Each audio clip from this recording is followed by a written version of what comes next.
Hey y'all, this lesson is on multiplying polynomials. If you haven't already watched the distributive property video, you might watch that first before we get into this because I'm going to be using a lot of stuff from it.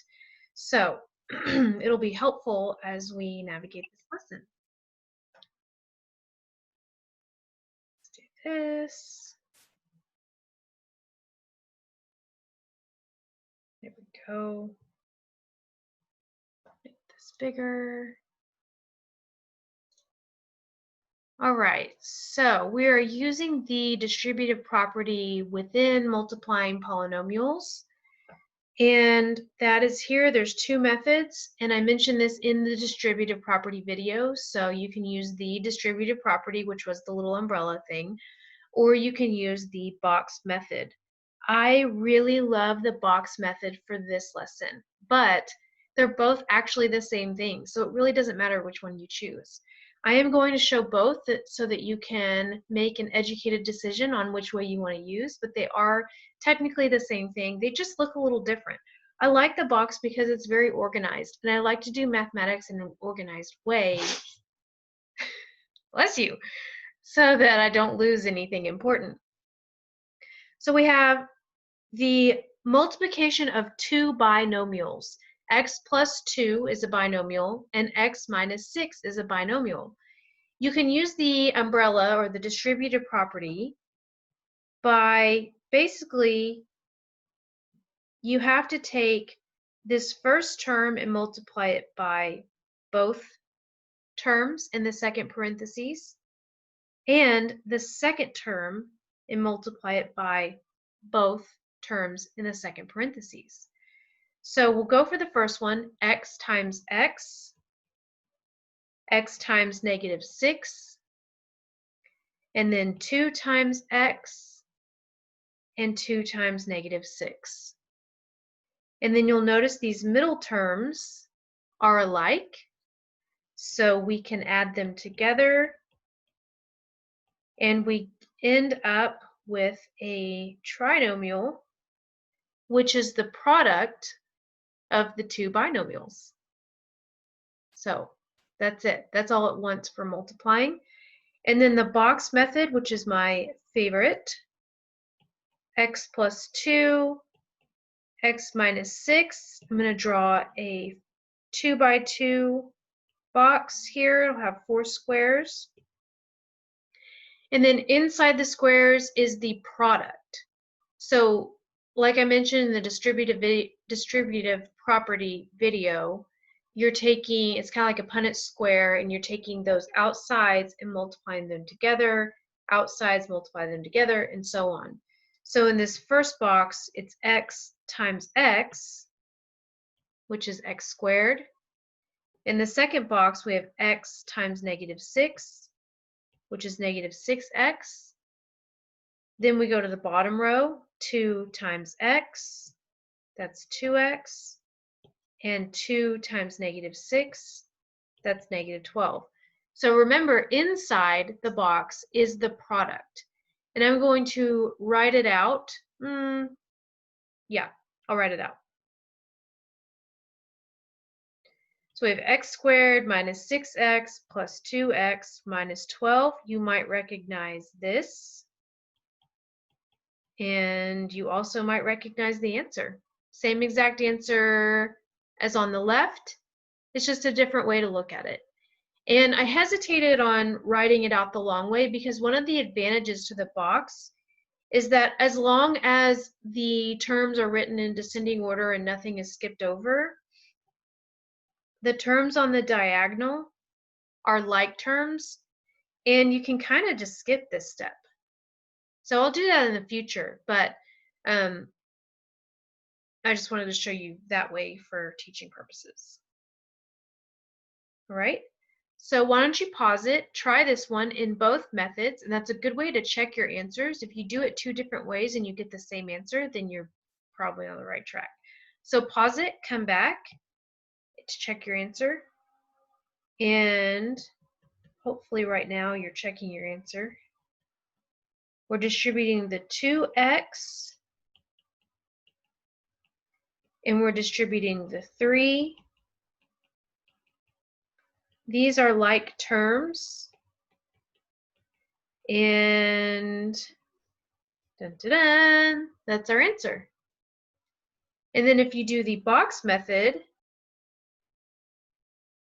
you'll see we have 2x plus 3x minus 4. Make sure you take the negative sign with the number.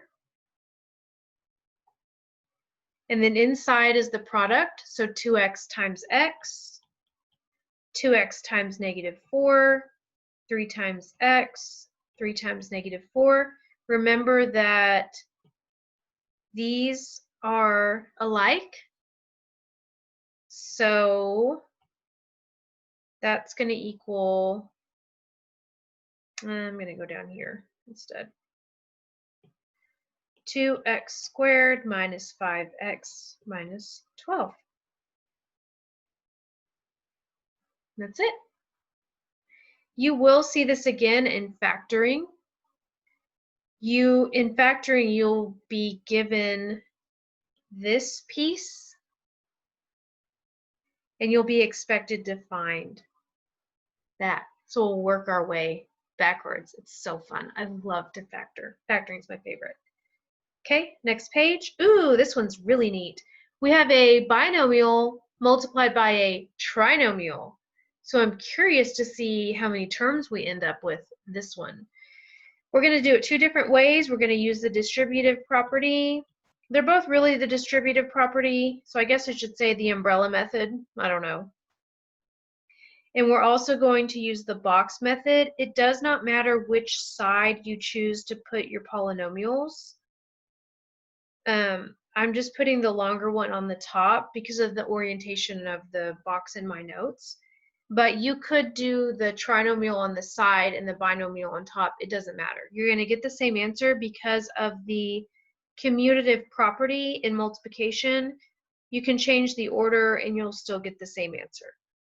So over here, we're distributing the x to all three terms, and we're distributing the negative 2 to all three terms. So you're going to see here, we're going to end up with 6 terms here, and it's going to get kind of long, which is fine. This is a great method. I love this method. But when you get into like multiplying a polynomial of 4 terms times 4 terms, and you've got this big long thing, those are the cases where I really like the box. But I'm partial. So x times x squared, x times 4x, x times 6, negative 2 times x squared, negative 2 times 4x, negative 2 times 6. That's not so long. And now we have several like terms, 4x squared and negative 2x squared, 6x and negative 8x, and I believe that's all. And I end up with x to the third, whoops, so sorry, plus 2x squared minus 2x minus 12. As long as there are no more like terms, you're finished. So let's look at the box. We're going to be doing the same thing. We're going to be distributing. We're distributing x to each of these in the top row, and then negative 2 to each of these in the bottom row. So we're still distributing. We get x to the third, 4x squared, 6x, negative 2x squared, negative 8x, negative 12. And this is what I really like. If you look at the diagonals, those are like terms, and those are like terms. Yay! So we end up with x to the third plus 2x squared plus, nope, sorry, minus 2x minus 12. And then we want to check and make sure that our answers are the same. That's it. So that's how you multiply polynomials. I have some examples down here. You may use the method of your choice. And I want you to pause it, try it, and come back to check your work. You should end up with these answers: x squared plus 5x minus 36, 6x squared minus x minus 12. Sorry. So there's those. I didn't do the box. I did these quickly in the, I guess, umbrella method. But even if you did the box, then these are the terms that should be inside of your box. And if you're having trouble with your answer matching up, you might check your signs, check your negatives, and then check your addition. So on the next page, I have 2 more examples. I want you to pause it, try it, and come back. For these, you should get these solutions. I went ahead and used the box because I felt like they were going to get a little bit messy. And you can also see in this example that I flipped the box. I made it long ways instead so that you can see that they're the same. If you had done it the other way, you should still get those numbers inside your box. Add your diagonals as long as they are indeed like terms. They are. And then that should be your answer for number 3. And then number 4, we ended up with 9 terms inside the box. So this one was really big. It was a 3 by 3, trinomial by trinomial. And you should get like terms along the diagonals. If you're not getting the same answer I'm getting, you might double check your negatives, your multiplication of variables, adding like terms, stuff like that. But that's what you should get there as long as I added correctly. It's always good to double check yourself. I'm thinking mine's good. So I always question myself, which is oftentimes a good thing because it makes me go back and double check things to make sure that they're correct. Within multiplying polynomials, you might see something called multiplying special cases. And so I just wanted to show you a couple of these. I think they're pretty logical to know how to do given the stuff we've already been doing, but I just wanted to show you them just in case. The first one, we have x plus 2 times x minus 2, and you can multiply these with the method of your choice. You can use the box or you can use the umbrella. I'm just going to go ahead and use the umbrella for this one.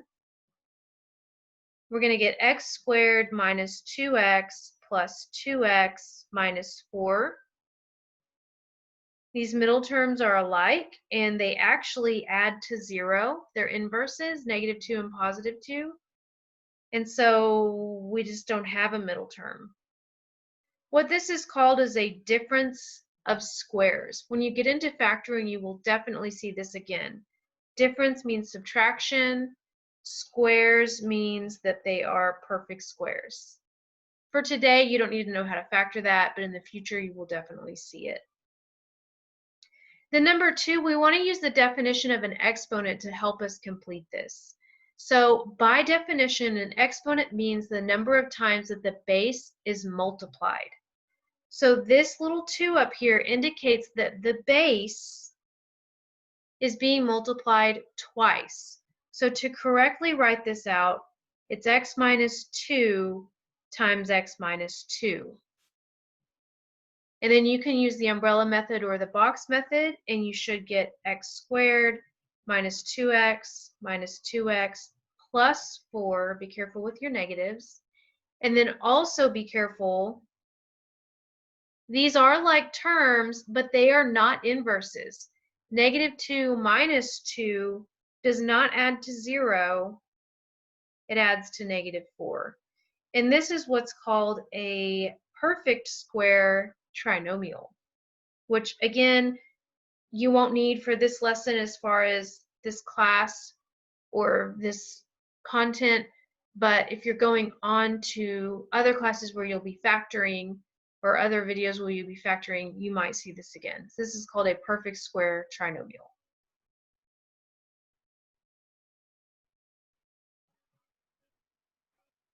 Then I have a couple of practice problems. I would recommend that you pause the video, try them, come back, and check your answers. Okay, hopefully you've tried these on your own. Once you come back, this is what you should get for your answers. I tried to include my work so that you can check yours just in case something went wrong. That is all for this lesson. I hope you enjoyed it. I hope you learned something. If you need any help, please let me know and I would be happy to help.